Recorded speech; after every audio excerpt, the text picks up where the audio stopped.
we're doing urine testing. Apparently, a woman we spoke to earlier said it's very good for your skin. So Jack's going to drink his own by his own volition.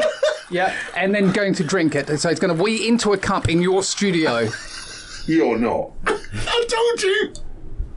That's disgusting. Yeah, no. I told you. No It came out. Yeah, okay. Well, all right, then whip it out.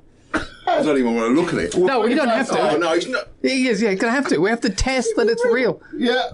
Yes, it's his idea. He's the producer of the show. Sort of someone hum or something. Or... There you go, listen. No, we don't want to listen to it. Oh, don't show it to people. Well, people have to. I'll have to come round and show. No, you. don't. You are disgusting, Jack. I know. Don't bring it over. Oh! Yeah, you've got to check whether it's warm or not. Yeah. It was warm because he made me touch the cup. Oh. Okay, you ready? Just unbelievable. Oh, God. Jeez. What? Oh! Oh! Jesus, man. It doesn't take...